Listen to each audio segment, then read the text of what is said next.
Welcome everybody. I'm Shauna Duncan, and I want to welcome to our UBC Learning Circle today. It's community conversations on HIV and AIDS in First Nations communities. First I want to acknowledge that we're honored to be able to work together on the unceded and occupied traditional territories of the Musqueam Nation. Today's session we have three presenters with me, and I'd like them to introduce themselves. It's Olivia Reynolds, Rodney Little Mustache, and Harlan Pruden. So welcome all of you. Would you like to introduce yourselves? Take turns and let everybody know who you are. Oh, okay. So my name is Olivia Reynolds, and I'm Algonquin from Quebec First Nation in Quebec.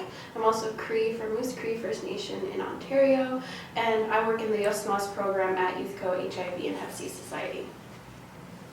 Okay, I'm Rodney Little Mustache, or Maestua Wastan Crowflag from the Piikani Nation in Southern Alberta. And I'm a second year student here at UBC. Harlan. Neha, Ayakwe, Neha, Nehia. Greetings, my relatives. My name is Harlan Pruden, and I'm First Nations Cree, the best nation in the whole wide world. Let's just get that out of the way right now. And they also said I am Two-Spirit, Neha, Ayakwe in my own language. And just a little bit about myself. I just got accepted into a PhD program here at UBC to do Two-Spirit research. And I'm also the managing editor of the twospiritjournal.com, a multi-platform interactive Two-Spirit news site. And although I called the United States home for 20 years, originally I'm from northeastern Alberta, Canada. My mother's from the Beaver Lake Indian Reserve, my father's from the Saddle Lake Indian Reserve. And in the United States, I am the principal Two-Spirit consultant for some federal agencies. And last year I was appointed by President Obama to the Presidential Advisory Council on HIV/AIDS. And so PACHA, what we do is we provide guidance and recommendation and advice to the White House. And we also offer policy and programmatic recommendations to the Secretary of Health and Human Services. And on that body, I'm the only federally recognized Native person. And so I carry the water for the national Native community at these high-level policy discussions around HIV and Hep C for our community within the United States. Very exciting work. Wow. It's so good to have you here. I want to welcome everybody that will be arriving in video conference and on webinar today. Thank you for joining us. We're going to start the conversation, and please type in if you have any questions at all or comments, any discussions you'd like to bring up. We'd love to hear from you. So we're going to start with our talking points. And what is PrEP? We've heard about PrEP, and how could it be used to protect first people from HIV? So I'm going to offer a formal presentation looking at pre and post prophylaxis. And that's a big, big fancy word. Yeah. Just think of prophylaxis as prevention, right? And so if we go to the second slide, this is basically the medicine wheel of our introduction to our prevention toolkit. And it comes into four big quadrants. There's medicines, in which we'll be talking about ART, antiviral therapy for folks who have who are HIV positive. And we also have these new interventions that are on the market of pre and post prophylaxis. And we will be narrowing our conversations. I just want to say there's medicine. There's also medical devices. And those are rings and various other things. There's physical barriers. We call them condoms, or female condoms and male condoms. Basically, you know, when you ride the wild pony, put a blanket on it. And then we also have behavioral approaches. And behavioral approaches is deciding of looking at the intersection of perhaps there is more risky behavior when you are drinking and or using drugs, right? So if you modify your behavior, you can reduce your risk, or how you're approaching and navigating sex and those conversations. That's all around behavior. And so so what I would like to do is to say that these are your four big categories for prevention within your toolkit. Next slide. And what we want to say for the toolkit is a comprehensive HIV prevention includes multiple approaches. You cannot just like any medicine wheel, if we're only dwelling in one category, we're out of balance. And so what we have to do is to use a combination of all of these approaches in which that you can then have a comprehensive, tailored prevention program that is for you. And so it has to be a combination of behavior, medicines, medical devices, as well as physical barriers.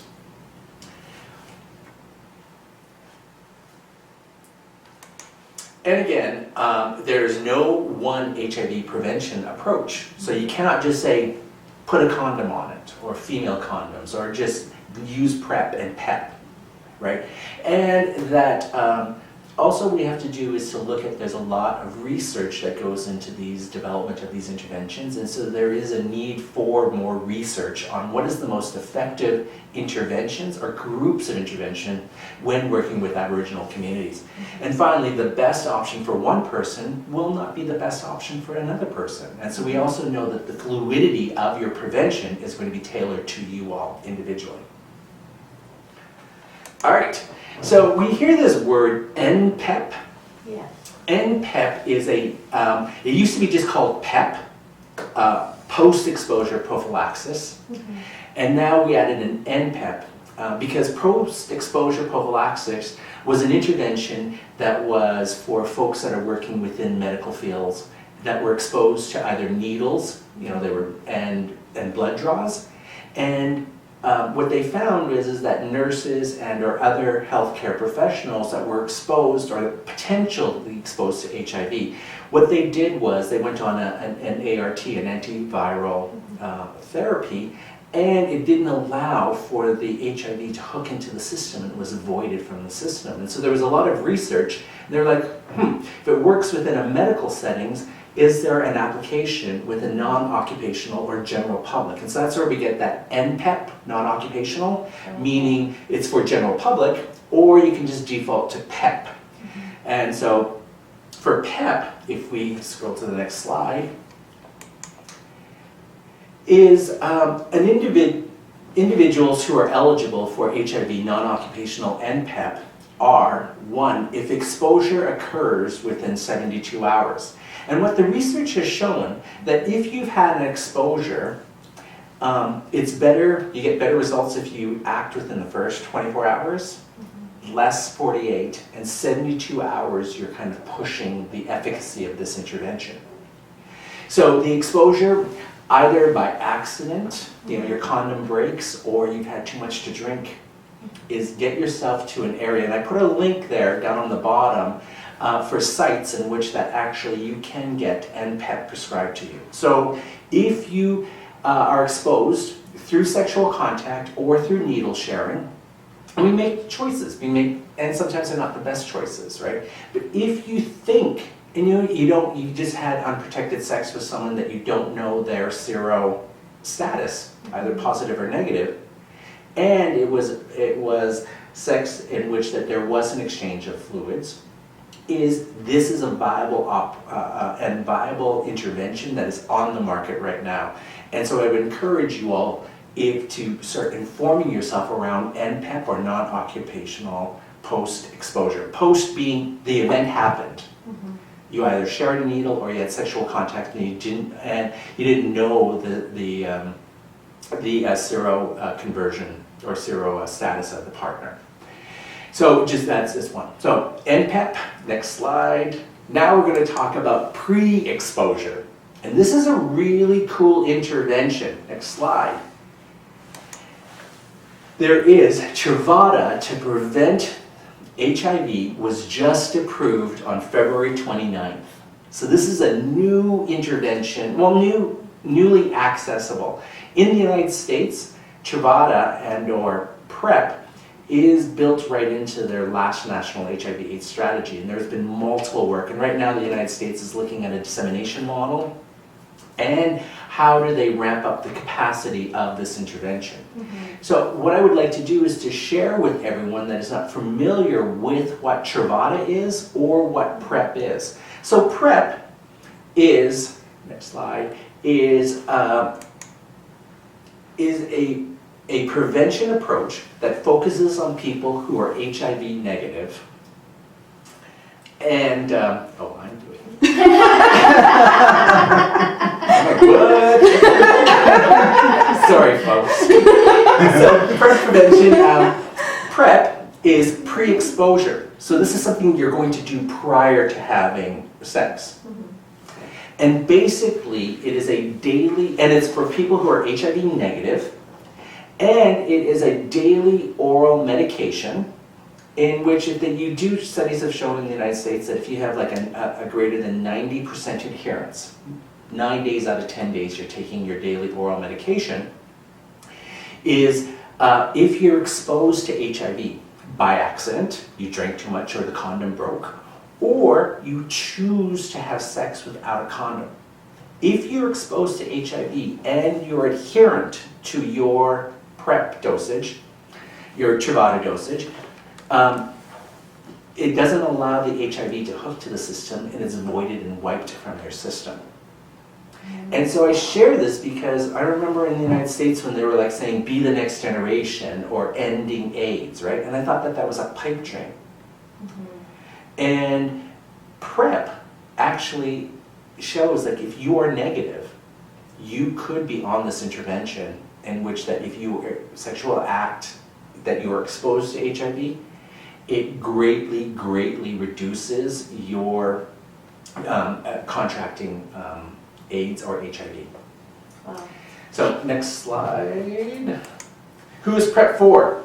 So there are three main categories, and this is according to the BC guidance and guidance document around pre-exposure prophylactics. Basically, it's men who have sex with men. And why we use men who have sex with men, because it's a description of behavior, not identity. So irrespective of your straight identity and you're on the down low and hooking up with your buddies, you know, your blow bros, or you're gay identified and you're out having sex, right? So it's just men who have sex with men, irrespective of how you identify, right? And if you've had one or more HIV positive sexual partners, or you had an STI within the last 6 months, that's an indication of risk. History of inconsistent or no condom in receptive anal sex, and involvement in commercial sex work, or repeated non-occupational exposures, if you've actually used NPEP as an intervention. This is all an indication that PrEP may be a viable intervention for you all to explore. Heterosexual men and women who have one or more of the following. That would be one or more HIV positive sexual partners or unknown serostatus of your sexual partner. Involvement in commercial sex work or sexual partners who are men who have sex with men or injection drug users or who are involved with commercial sex works. So what is the behavior of your sexual partner does lead to you exploring the possibility of whether or not PrEP is an intervention for you all. And finally, it is people who inject drugs, or people who use injection drugs, sharing injection equipment, injecting one or more times per day in an unsafe setting, injecting cocaine or methamphetamine, and repeat courses of NPEP. Again, another an indication of risk, as well as this is an intervention that you may want to explore. Now, sadly, I have to say, is in that announcement on the February 29th, KT actually, and I knew this, that from the Canadian experience, from the US and just moving here to Canada, that Truvada costs about $800 to $1,000 per month. Per month. To facilitate access, Katie has called on private insurance companies the need to move swiftly to add Truvada as a PrEP. It's already right now as an ATR, an antiviral retro. This is to use it as a PrEP intervention and to be listed as a reimbursable medicine. However, not everyone in the high-risk HIV has private insurance, and you just saw men who have sex with men, unknown serosexual identity, sexual for our heterosexual men and women, and injection drug use. And so this intervention right now, although it is available, it's It's offered to those that can afford it. And so I share this all with you because I think the question now that it has been approved as an intervention here in Canada is that as Native people and Aboriginal people, we must know and inform ourselves that this is a viable intervention. It is evidence-based. There's been many, many, many studies that have happened within the United States and across the world. I think now what we have to do is start developing an advocacy plan in which that we're talking to our healthcare providers, we're talking to our folks that do have some sort of say over policy and or how the embracing of this intervention. So that may be the First Nations Health Authority, it may be the Minister of Health, but we now have to start grappling with that. So where can people go if they want to be involved in this advocacy? Like, is there groups that they could connect with? Is it individuals? Like, how do people come together? Because if we know this is a viable option, it's only money that's the barrier. Right. Well, I think in Toronto, if you just type in, you go to KT, that's a Canadian, what is it? AIDS Treatment Information Exchange. Right. They have some information. We'll send out that link, Okay. right? And you can also look, there are some pilot projects here in Vancouver, so that same URL, if you go to the BC Department of Health and type in PrEP or pre-exposure prophylaxis, you get an actual list of where they're running interventions right now, research interventions. So there's that. But I think that we must start moving forward in developing a strategy and or conversations around the advocacy for this as a viable intervention. And what is really exciting about this is under treatment as prevention, and those are the people that are positive, HIV positive, and there's been a big push, and yes, the research is absolutely there, that if you get people who are HIV positive, get them into the continuum of care, get them into care and treatment, get them into antiviral and ATR treatment, they then can decrease and have non-detectable HIV levels, right? And in essence, legally, they are no longer positive, right? But what that does is, for those folks that are HIV positive, it becomes all about them. What is exciting about this is I, who's HIV negative, I then have some agency. And I have some ways in which that it doesn't just fall upon as someone who is HIV positive, and it all becomes about them. And that's a huge responsibility of making sure that they're med compliant, that they have virally suppressed loads, right? Where now they can be doing that, and I can be doing my part as an HIV negative person, and it becomes a symbiotic relationship. And I think that what we have to do, and while I support and fully want things like treatment as prevention, there also has to be a time and a set aside for those who are negative and who are embracing and making behavior changes, and they want to maintain their negative status. And as a result of that, we should have all of the interventions that are available to those HIV negative people so that they can take the most amount of action so that they are protected and they're walking in a good way. And so with that, I share that, and I think at our next, in April when we meet again, is we're going to dive deeper into this conversation around some of the research around PrEP and PEP. And then perhaps within a month I will also develop and see what is the landscape around the discussion around advocacy and how can we lend our support for the embracing of, the Canadian embracing of PrEP here in Canada. So is it all right if we go and ask questions? Yeah. Okay, see, hopefully our people aren't shy. I would love to hear some questions that we've got a panel here that would like to answer them, especially Harlan, about what we've just talked about. Could you please type in some questions if you have any, or comments? Or do you have any questions? Yeah. I don't think I have any questions, but I actually don't know very much about PrEP or PEP, and that was very informative. Thank you. But I know something that we've talked about at Youth Co in concerns to like our stance on like PrEP and PEP is that there's a lot of stigma associated with Truvada and PEP, as in like with the mainstream society saying like it's a way for people to make whatever choices they want without thinking about the consequences. Well, I think that they are thinking about the consequences. So the CDC and as well as the Canadian government has been grappling with this conversation, right? Because there's this whole thing within the United States when PrEP was kind of like launched and embraced. So it was like, there was a soft launch. Truvada has been on the market for like maybe 4 years now. Wow. But CDC and everyone was like sitting on it because they thought if they were going to implement it and disseminate this as an intervention, that they were basically condoning condomless sex. And it'll go back to the 70s and like, you know, like all this other stuff. It'll be wild, crazy sex, right? But in the end, research came out and said, you know what, this is a highly effective intervention. So there's that. Secondly, is condom utilization is on the decrease. People are having condomless sex right now.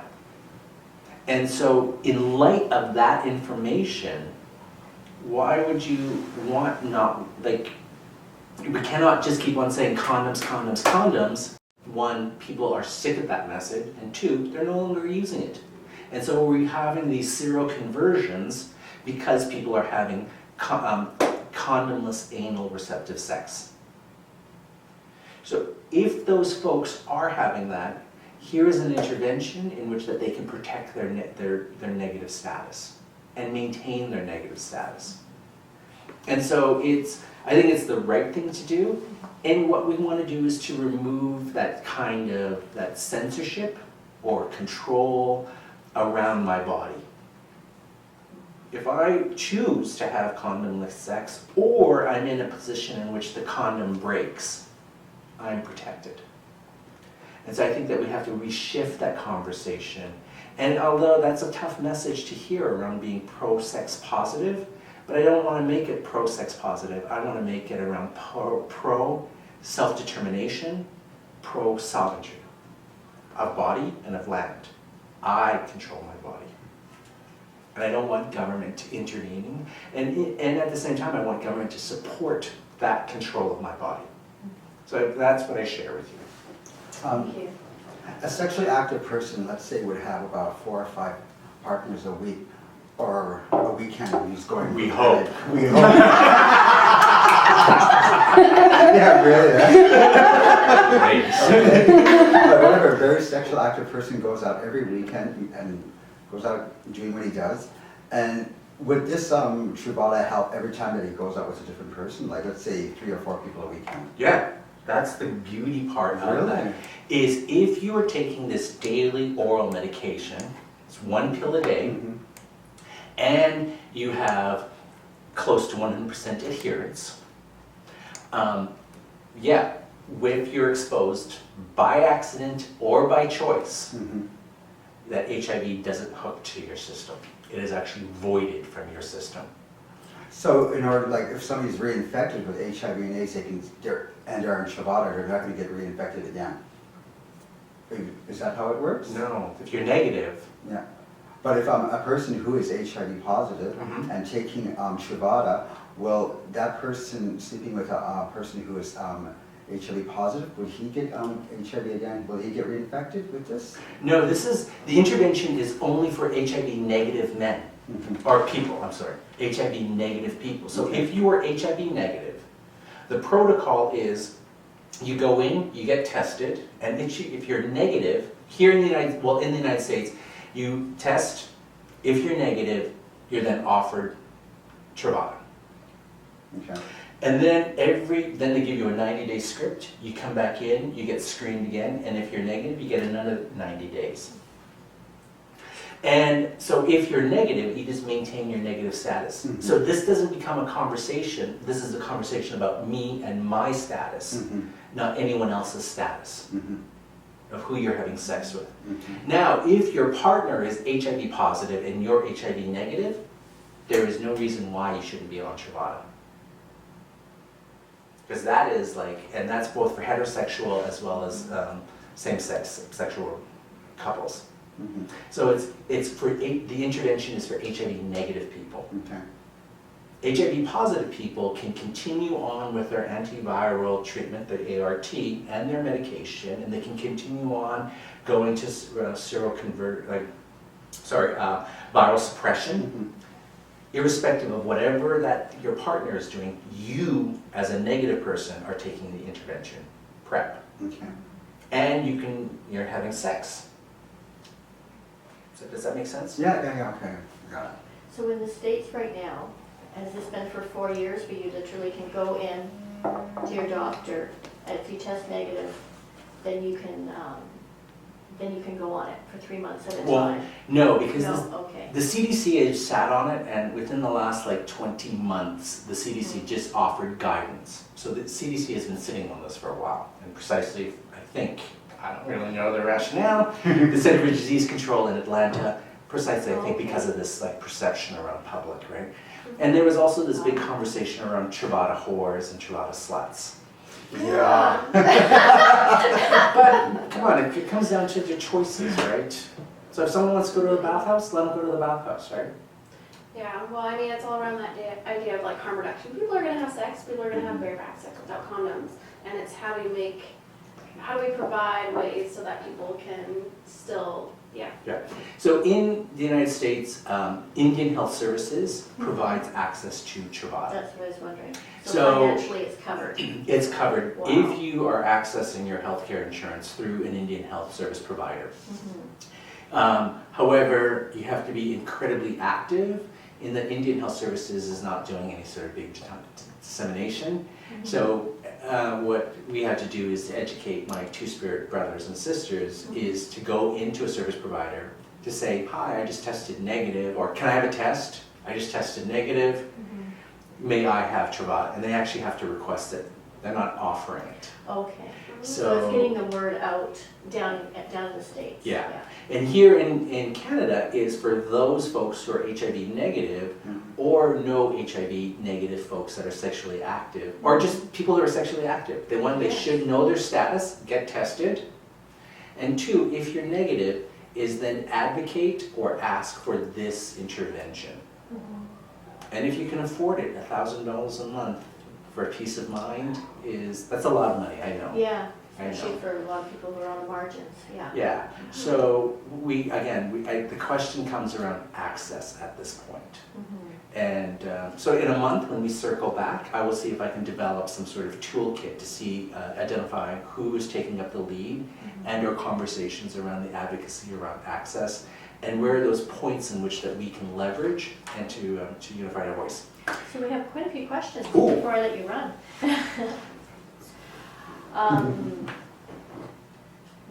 One recent PrEP failure was reported in Toronto. Yeah, you've talked already about the cost. Do you know anything about that? I don't know about the Toronto case, but I do know that there was this really, really unique case where the individual in the United States was, they were exposed to a strain that was non-replying, Truvada didn't act on the strain, and so there was a seroconversion. But that is really the outlier, according to what I've read from the research. It's a total outlier.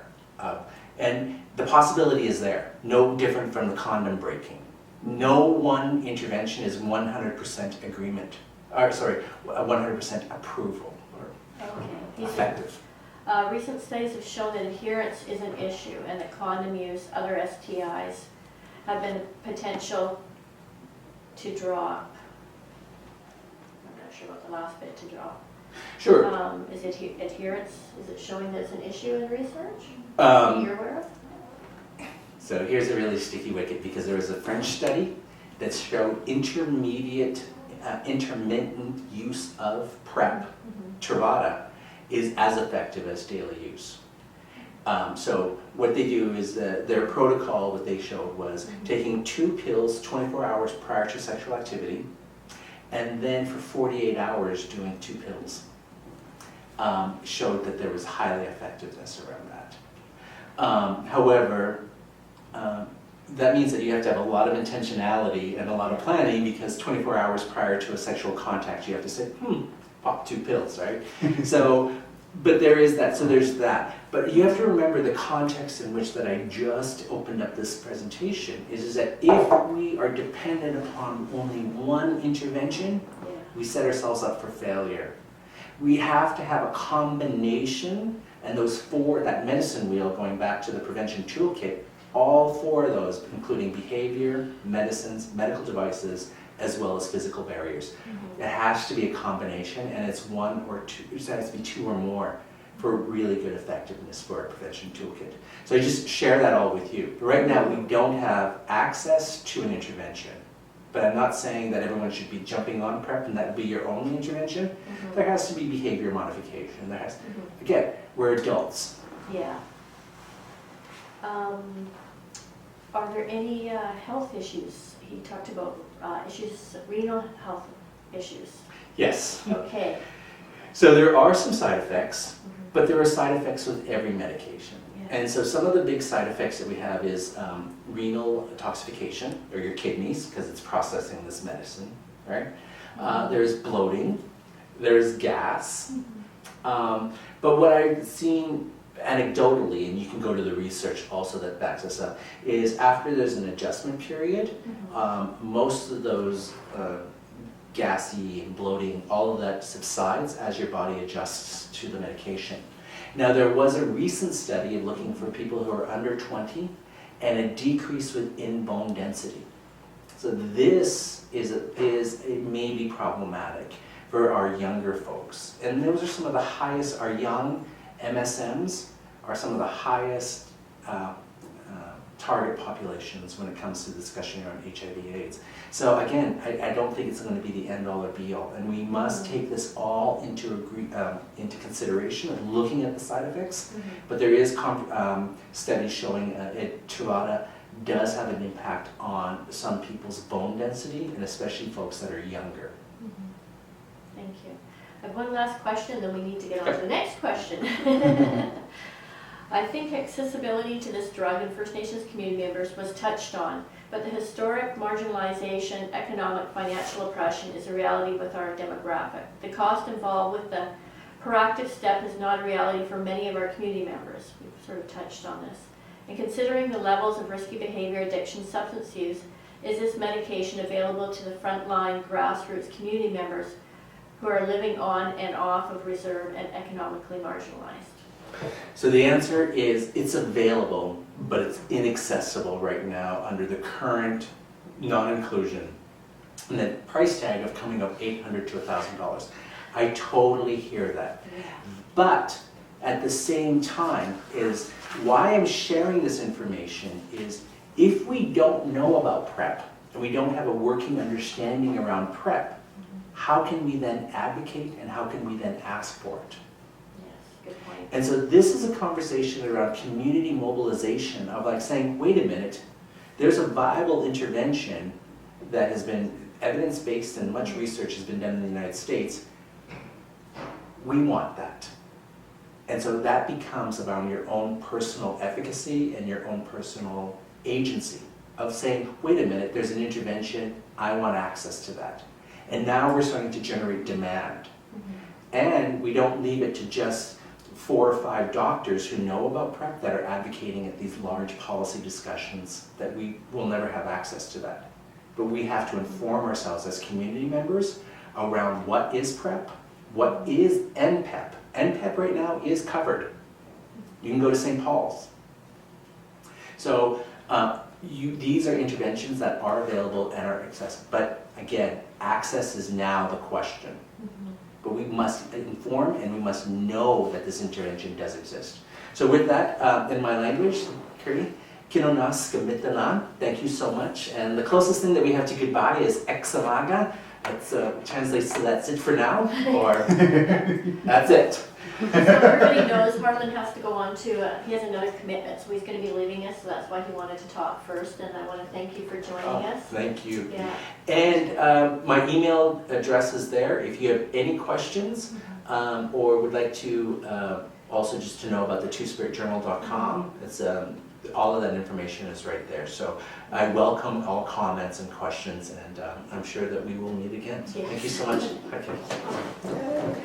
And due to sensitive subject matter and the stories shared during the Learning Circle, we just want to remind you, if you feel upset or triggered in any way, ensure that you have a support system for yourself and that you're using it. That could mean an elder, a trusted mentor, family, friend, counselor, crisis contact number. Yeah, we're going to go on next to our next question, and that's going to be about including youth in their own education of the HIV movement and what it looks like. And maybe you can speak to that one. Good question. Yeah, for sure. I'll just introduce myself again. My name is Olivia. I work in the USMOS program at YouthCo HIV and Hep C Society. YouthCo has been around for about 20 years. And so USMOS is our peer-led Indigenous education program. And so what I do is I travel to different communities across the province and do workshops on HIV, sexual well-being, contraception. And so what that looks like, so when we go into these rural communities and we do these workshops, they're for Indigenous youth, and most of the times we do them in band schools or community centers and just do very basic HIV 101s. So what is HIV? What does it look like? What are ways that we can pass it? What are ways that we can prevent passing it? But also addressing some of that stigma around sexual health and sexuality. Stigma around sexual health and sexuality is very much alive in our communities. And so how do we make this more accessible to our youth who we know are going to be having sex? As much as we may not want it to happen or kind of just want to forget about it, youth are having sex, and so we need to provide them with the education and the resources to make sure that they can make informed choices. So how do we do that? Well, one of the approaches that we use at YouthCo is that we're very youth-driven. YouthCo, I don't know, it's kind of in our name. And so what that means is that everyone that works at YouthCo is actually under the age of 30. And everyone that we work with is under the age of 30. So we really maintain that youth mandate. And we find that this makes it more accessible for youth to have those conversations around sex with other youth who are around their age, because it can be an awkward conversation to have sex with, I don't know, your parent or your grandparent. And so to have this information shared with you by somebody who, I don't know, you could relate to on a more, on a different level, we just find it makes it more accessible, and also opens up safe spaces for Indigenous youth to have these conversations. And then we also approach the topic of HIV and sex through sex positivity. And so what that means is that we're not here to shame or blame anyone for having sex. Like I said before, we know that Indigenous youth are having sex. And so again, it's just sharing that information. And then of course we use peer educators. And so I'm not a doctor and I'm not a nurse, but it's really about empowering Indigenous youth to share this information and talk about HIV and how we can get it, or how we can pass it, how we can prevent it, and what HIV actually is. And so the one thing I really love about USMOS and I really love about working at YouthCo is that they employ, so in the USMOS program, they employ 3 young Indigenous women, and we go into communities and we have these conversations. And I think just having those role models of like young Indigenous youth talking about HIV and sexual health in really positive ways, just having those role models just makes such a big impact. I know for me, when I started doing this work, I didn't know much about HIV and I didn't know much about sexual health, and then to be surrounded by these really educated and welcoming young people talking about HIV in such a positive way really impacted me in the way that I look at it. And so we get We get a lot of our funding from the First Nations Health Authority, and we're so thankful that they continue to fund our program because it allows us to go into rural communities where Indigenous youth may not have the opportunity to have these conversations about HIV and sexual health. And so I've gone to communities such as Loch Lomond, Metlakatla, like up near Prince Rupert. We've been to Williams Lake, we've been to Mount Currie, we've been to a lot of different communities where they're just a bit more rural. They don't have the same access to resources and education as communities in like in Victoria or Vancouver. So what do? Do you just have a circle? Do you do activities? What do you do to create so space for that conversation? So like I said before, so what that looks like, so what going into community looks like is normally we would fly to, say we flew into Loch Lomond, we'd go into community, we'd stay there for 3 days, around 2 to 3 days, sometimes 4, and then we'd do a series of 3 workshops over the course of 3 days. And so the first day we would do HIV 101, usually in band schools. And so we do from grades 6 to 12. So in the classroom? In the classroom, yeah. So we coordinate with the teachers. So most of the time it's the phys ed teacher. Yeah. But they're really great when we go into community. They're so welcoming. And sometimes it's hard to kind of break down that stigma and that first initial, we're going to be talking about sex. When kids hear that, they're just like, sometimes they just check out or they don't. They just don't want to be there. They don't want to be having those conversations. But once we build, like we're there for 3 days. And so it's not a lot of time, but it's enough time to build up some sort of relationship and safety in the classroom. And again, I think having young Indigenous people going into those spaces just creates that safety even more. Okay. And so yeah, we'll do an HIV 101, we'll do sexual well-being, which is more around healthy relationships, so communication, consent. How does sexual health and the stigma around it affect our self-esteem? Because sex is so shamed and stigmatized that we don't want to talk about it. And it's just, how does it make us feel about ourselves as young people? We're often judged so harshly for our decisions. And so just sharing that, we all make mistakes, we're all individuals, and like Harlan shared earlier, there's medication and there's barriers and there's things available for us to keep ourselves safe. And so it's just, I think it's really building up our young Indigenous youth, building them up and then providing them with the resources or information so that they can make informed decisions. Okay. That's excellent. Yeah, I think that's it. Is there any questions? Oh, I'm just looking. Oh, people, can everybody see and hear now? I know there was a little bump there for a minute. Can people hear? Just let me know, please.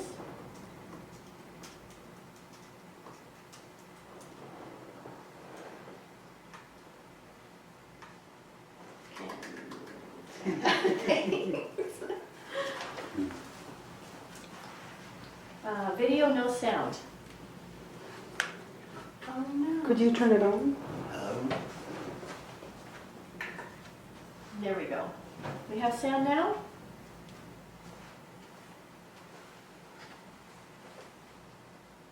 Yes, okay, good.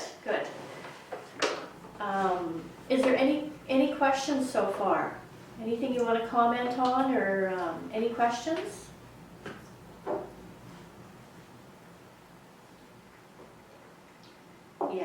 Yes, yes. Okay, so everybody's hearing and seeing. Well, maybe we'll go on to the next section. Please offer any comments or questions you have, and we can go back to them. Okay, so we wanted to now talk about self-care, and our next question was, what does self-care look like for those who have been exposed to and or contracted HIV? And, yeah.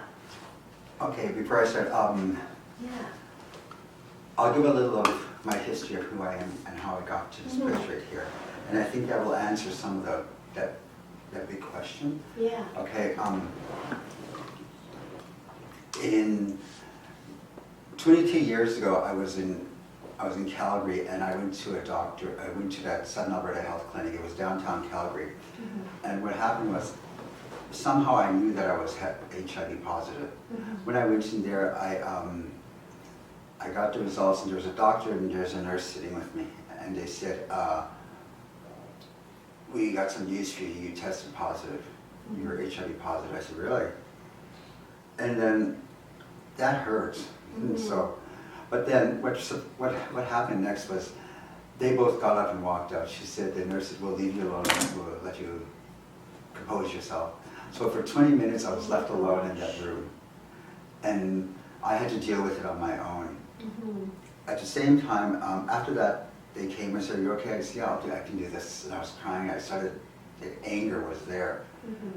So at the time, HIV/AIDS was a death sentence, and there's a lot of things that are going through my mind that day. At the same time, I was going to school in Calgary. And the same day, I got my student loan, so that was a one wicked party.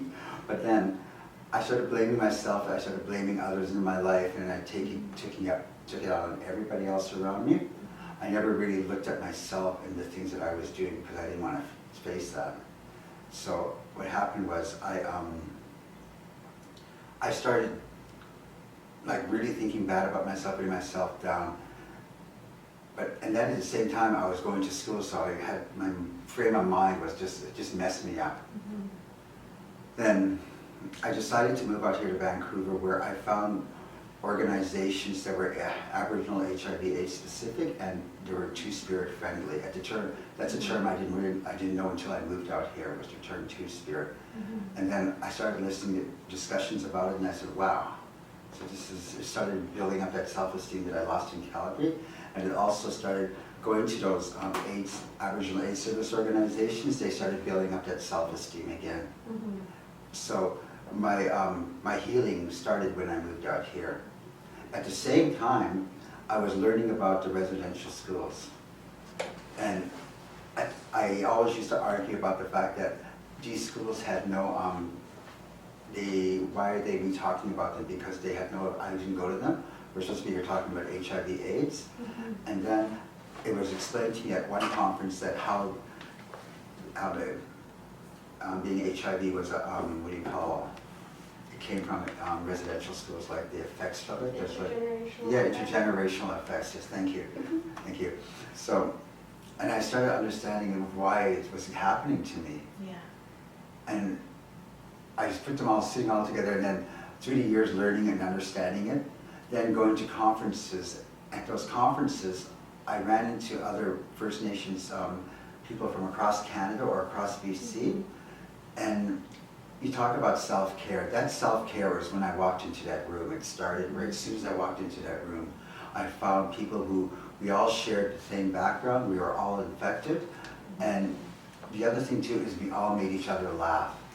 And it was that laughter that I'm always treasuring it. Every time I feel bad and low, that's a big self-care for me, is thinking about those rooms and like how everybody in that room were there for each other. We were like peers taking care of each other.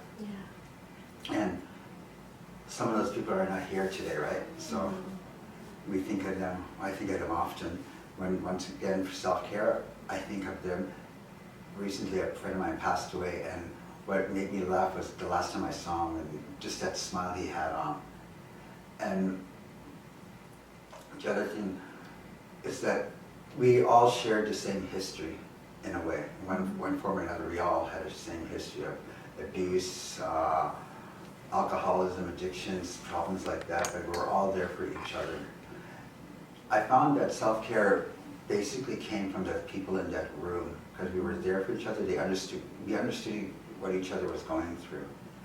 And at times we all stood up again, we all talked about how these issues are affecting us. There's daily issues that we have to live with, the care, treatment, and support issues. We discussed those issues. We want those issues resolved so we can live better lives. there's issues like right now, the biggest issue for our self-care is a provincial organization. And me and a friend of mine, Keisha Larkin, have been working on that. We're always advocating for like space with First Nations Health Authority, like to get on their speakers panel, to have a whole panel of HIV, people living with HIV and AIDS or Hep C co-infected, to talk about our issues to everybody, like in front of the whole delegates. That's one day I'd love to see that.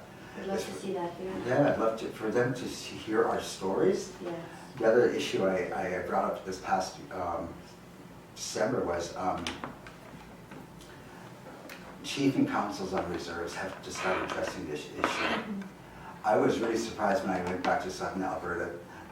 There was no chiefs there at the kickoff for an Aboriginal AIDS Awareness Week.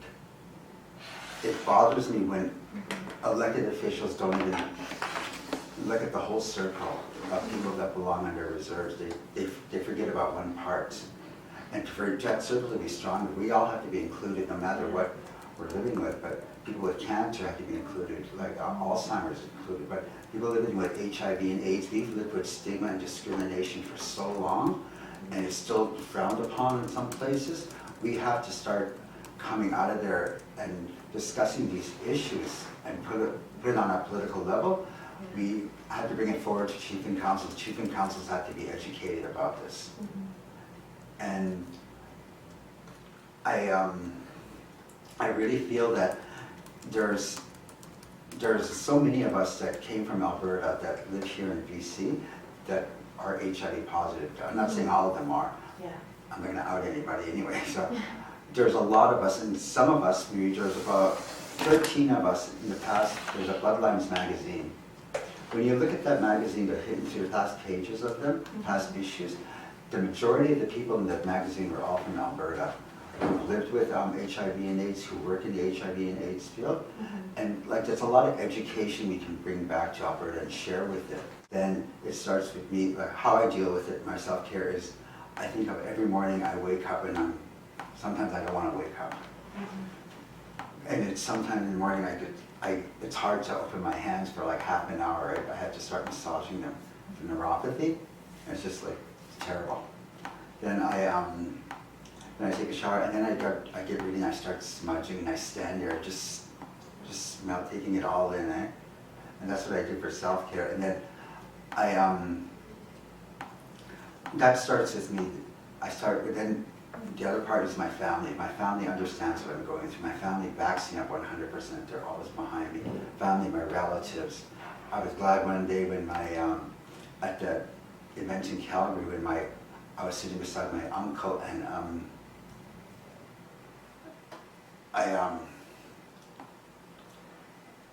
they showed the video of me and their HIV and AIDS video, and what really touched me was I was sitting beside him and he held my hand and he said he was really proud of me. And like my dad, almost this month or next month, 19 years to be gone. And that when I think of that, when he held me, it was like my dad holding on to me and saying he was proud of me. But as soon as he held me and said that, I was going to start crying, and then I heard at the back of the room, "Can you play it again?" My nephew, my grandson, Yeah. he yelled, "Can you play it again?" And I burst out. We're like a phone call away from each other, and we just sit there and we do like peer-to-peer counseling, and we talk to each other. We talk to each other and we tell each other how we're feeling. We don't judge each other. We make each other laugh. And that's continued right from the very first time I ever went into a room full of people living with HIV and AIDS. And when I heard about that, it shocked me. Like, I thought there was, when I was working. It's fine. Okay. Videotaping. Oh, okay. So anyway, I was working at AIDS Vancouver one year, and when I was there, I met a lot of people living with HIV and AIDS who were Aboriginal that used to come into doors, and I thought I was the only one, right? Well, one of few. And then I met all these people who became friends over time. Then they asked me to come to a meeting with them at one organization. So I went there, and then they elected me on their board right away. And that's when I started getting into the governance of HIV and AIDS, and getting into that, and starting to speak up. And then I started learning about HIV and AIDS, how it affects communities. And that's when I started speaking up. I started using this voice. And now every chance I get, I put my hand up in class or some conference and ask something. Yeah. And whether it's a stupid question or some not a good question, at least my voice is heard. Yeah. Someone's asking those questions, bringing them to the forefront. One of the things I found out today was the funding for First Nations communities is like $5,000 per reserve. And like, how could you educate people about living with HIV and AIDS on that amount of money? Wow. And like, that's $1 a person, like $1 for each person, like to understand, to know the history, to deal with, like, just to find out about HIV and AIDS. Like, I really don't understand like how they could do that for $5,000 a month, a year. Yeah. And that's one self-care that I would love to address, is the community itself, the home communities. I would love to see an event like that happen one day where all people living with HIV are welcome back to your community. They don't have to live there, but just show that the community is behind them. So educating the community is part of self-care. Mm-hmm. Yeah. Yeah, and that's what I try to do at times, like speak up at certain events and just talk and just really be like, just put myself out there. Mm-hmm. Sometimes I say the wrong things on Facebook, holy. Sometimes I have to turn that thing off. Yeah. And it's just like me speaking up though, and it's like, I understand that there's so much things out there that I have to start looking out for myself being at Yeah. university, and part of that self-care is understanding myself and being honest with myself. Just past week I was, I have to be honest, like, Mm-hmm. I see friends online talking about their drug use. I never was honest about mine. Yes, I'm an addict. Mm-hmm. So I'm trying to struggle everything while I'm here Yeah. and forget about that part of my life, and like I want to leave that part of my life behind so I can finish here. Yeah. I have 3 years left here, and sometimes it gets so hard to come here, so hard to like write and everything. But then when I'm not doing like using or drinking, I can sit there and just write and read for like 2 weeks in a row. But then it gets to me, I had to calm down somehow. And there's a part of me I've never really looked at, because before I started university, I was always reading reports, things like that. Not a lot of them. I used to write reports. But here they want a different style of thinking. I can't use the word I a lot. And that's kind of hard. It's Eurocentric, right? Yeah, As an Indigenous person, we can only speak from our own perspective. yeah. And yeah, So- I can relate. And then just one person, when I walked into class, she asked me, I heard her talking, when you're writing, please don't try to make it personal. But your question says, how do you feel? What does that mean? Yeah. You want another part is speaking up. Last term, in one of my I think it was anthropology, we were talking about the children from northern Quebec who walked down to the topic of the paper we were reading was HIV/AIDS and systemic violence in Indigenous communities. Mm-hmm. So I was reading the article, and then I recognized that the reserve it was from, I can't remember what it is right now. Mm-hmm. But then those were the children that walked from the northern, all the way down to Harlan. Yes. They walked in the dead of winter. And I put my hand up in class, and for the first time in that whole 4 months or 3 months during that class, the professor said, Rodney, yes, he called me by name. The first time he ever called any student by name, right? Uh-huh. And then I told him there's a silver lining around this, like these issues, they're really dark issues that affect the First Nations. But there's a silver lining about it. You always got to remember that there's people like me who have been HIV positive for 22 years and Hep C, then I was Hep C. Yeah. I'm no Not longer anymore. Hep C. Not anymore. So I told him that there's always that silver lining, which is people like me who are living with HIV, who've been living with HIV for so long, we're returning back to school, and my goal is to finish university and go back and offer my services to my people to help them in any way they need it. And so after I said that, the last question he asked was, how can we as anthropologists make sure that these problems of HIV and AIDS, systemic violence on Indigenous reserves never happen again? And some people had put their hand up and said, I put my hand up, okay, the last answer to Rodney. So well, we as anthropologists could stop voting liberal and conservative. Everybody started laughing. I said, well, just wait a second. You look at the history of Canada and Confederation, liberals and conservatives all the way through.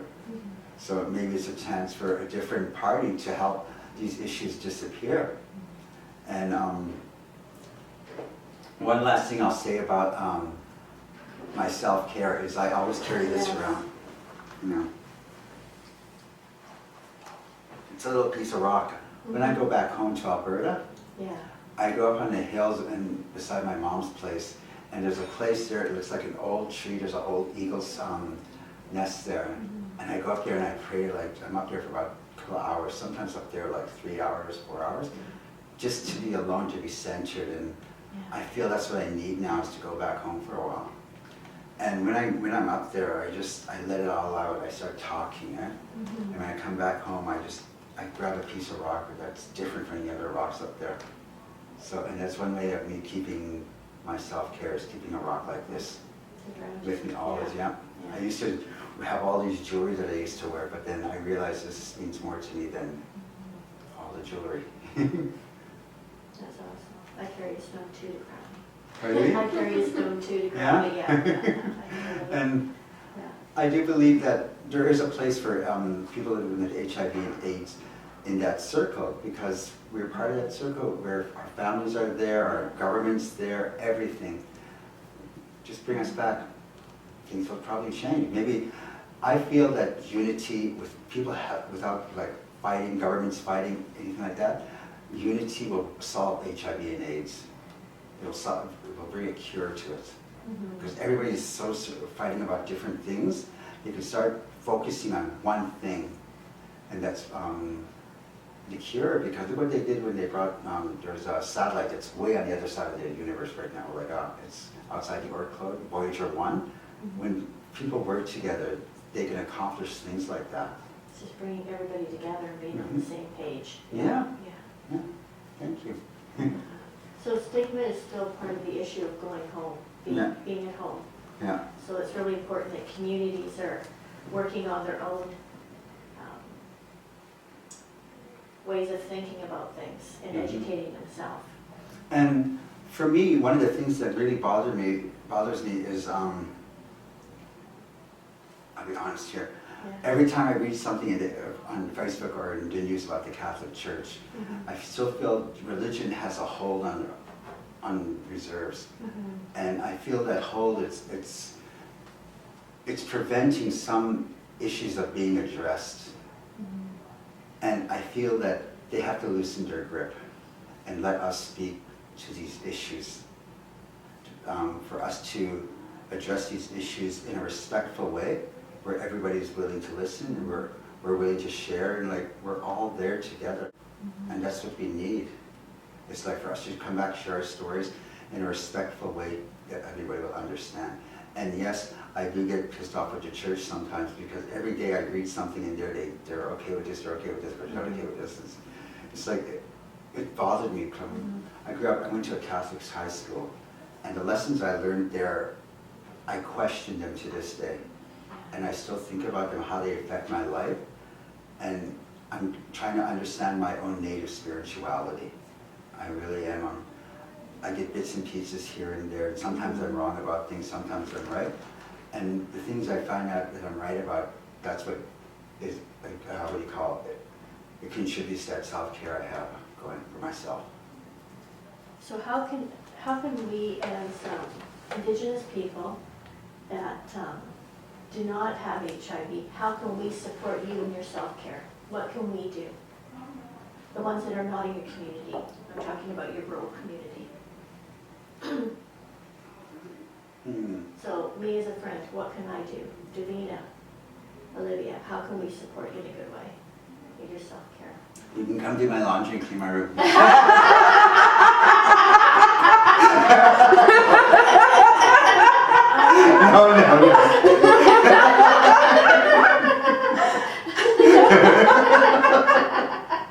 No. I was just be there, like, Uh-huh.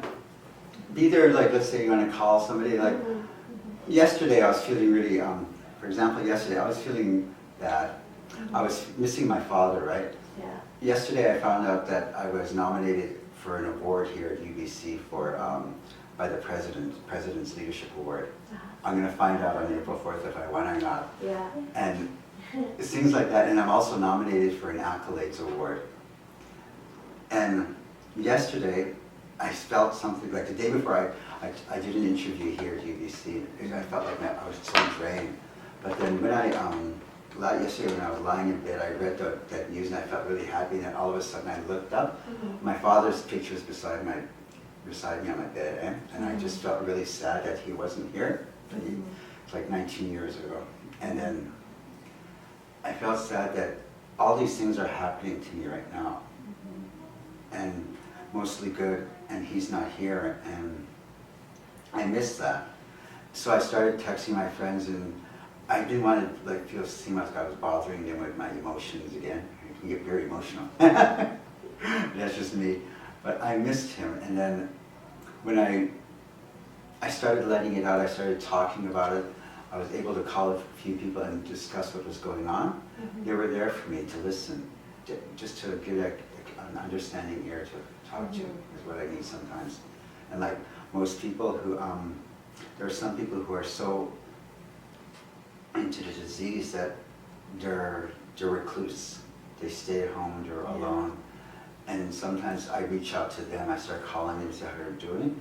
Friends of mine do that to each other. If we find out they're alone, we start calling this one person to see how they're doing.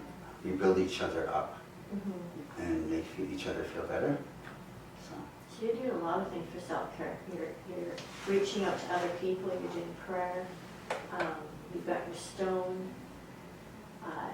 around people that are supportive and educated and understand and laugh a lot, a lot of laughter. And doctors too. Okay, some doctors. I've known my doctors for a long time. When I found out I was Hep C, the doctor that took me in at the St. Paul's, he's been my doctor for Hep C since that day, since day one.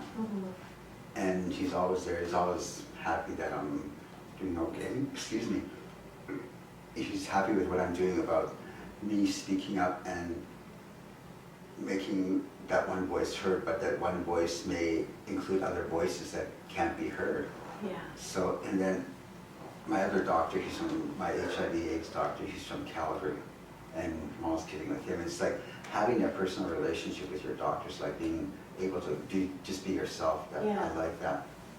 That helps too. So you're really good about keeping up with your medical care with your doctor because you have a good relationship with them. Yeah. Oh my God. 8 years ago, my life was flipped upside down. I did one wrong decision. Just the past 3 years have been a total change for me. I wanted to go home one day I was in the hospital with Hep C. I was looking at the full moon. I wanted to go with my dad, and I started having a heart attack. They had to calm me down. They're warm, cooling me down, and say, Rodney, just calm down, calm down. I was really breathing. I said, I want to go home. And then I ended up homelessness in the downtown east side. A friend of mine used to come visit me, and then he invited me over to stay with him. And then since then, my life turned around. One day we're walking down King George Boulevard, and we can see Simon Fraser. And I saw Simon Fraser. I said, one of these days I'm going to be there. And then all of a sudden, boom, I'm here at UBC.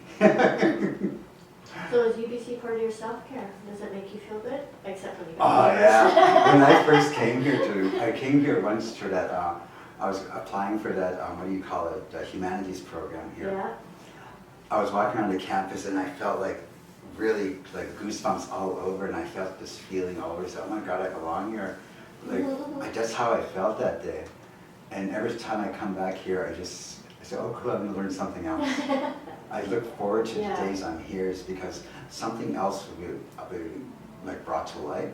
There's a lot of First Nations issues I thought I knew, but then when I came here and started learning about Indigenous history, there because like new stuff is popping out to me. I learned more about residential schools, Yeah. learn more about government. Right now in politics, loving it. I'm loving the politics here. I know you spent a long time at the Longhouse Yeah. on campus. Yeah. Well, before I didn't, and now it's just like more or less I'm going from place to place.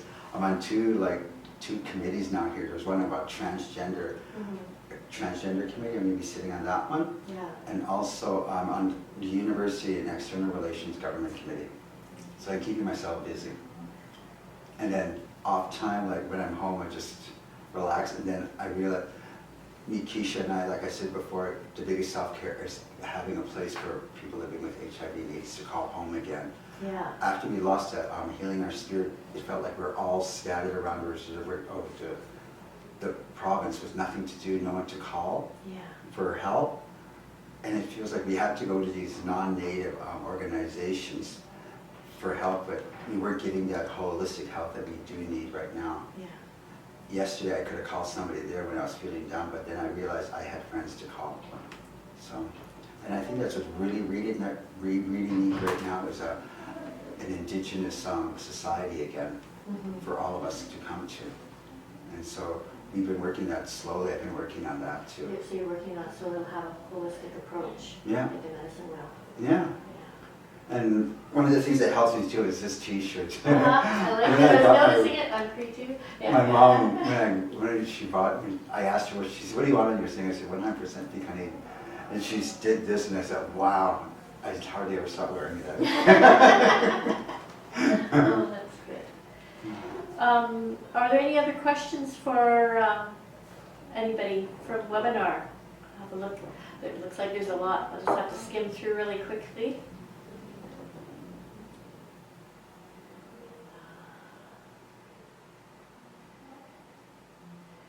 Thank you, Rodney. I really enjoy your healthy attitude outlook. It's honest and real. We all have to humanize the very dehumanizing system. We need to reclaim our models of care, and if we're going to make this work, we need to make this about ourselves. Maybe someone else mentioned maybe BC needs to hear from those that are affected people. Yeah. There's one thing I have to say is, since I've been here at UBC, I feel like I've been disconnected from the Indigenous community living with HIV and AIDS because I'm so focused out here. Yeah. But then I hear stories and I go to different conferences or meetings, and that's when all these issues come up again. It's like these issues keep coming up about funding. Funding for reserves really has to be improved in order for us to to go to our next level where that acceptance, where we're all working together for the same thing. Yeah. And it all comes down to funding. And I don't know why it takes so much funding. Like, I don't know, I understand why it's so hard to reserve more funding. And in this day and age, I think they do need that funding, like $10,000, double it. So you're going to be going on to be a graduate student? And you're going to be applying for funding? What? You're going to change this? I'll tell you, my mom told me, she said, I'll tell you something years ago when I got into university, she said, there was an earthquake, she said, she pressured me to come into university. Well, it's not pressure, she pushed university.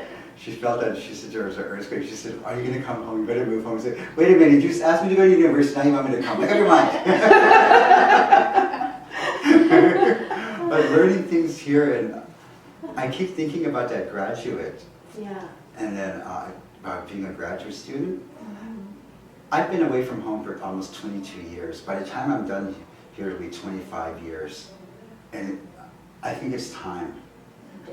Yeah, I think it's time because every time I call home and I hear good news and things like that, I miss being there. I really do. I miss being with my family. And that's the circle I'm missing in my life. Yeah. Yeah. I'd love to be part of that circle again. Because this past week when I saw this one posting from they honored my uncle who was holding my hand in Calgary. They honored him on our reserve. He's the oldest living person in the nation. And they honored him. And I would have loved to be there. And when I'm around my family, it's just, I'm there for such short times. It's like going from place to place really quick, and it's just, there's just things I miss.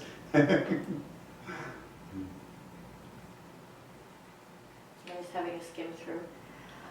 Now people are bringing up questions about other provinces, Mhm.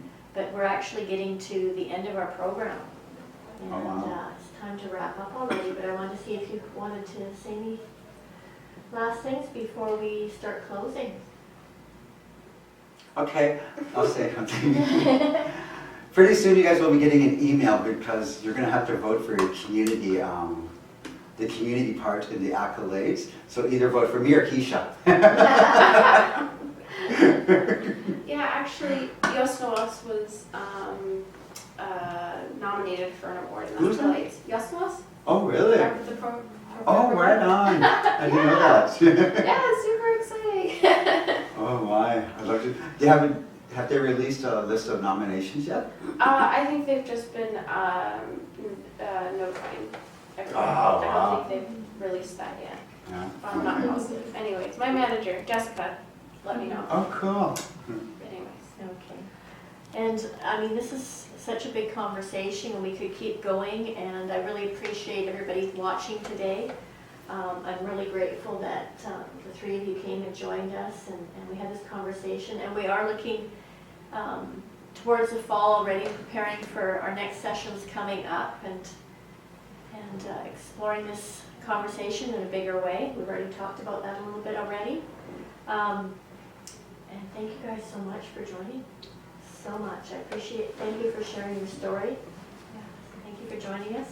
We have some sessions coming up, and we have a youth circle coming up on March 15th. We would love for you to join us. And then we have stress and family caregiving, and that's going to be March 29th.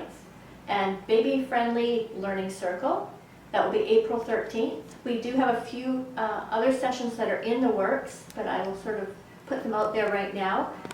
We have a special one for male Indigenous youth, and we're doing that as a collaboration with Langley School District's Aboriginal program. I'm excited for that, May 5th.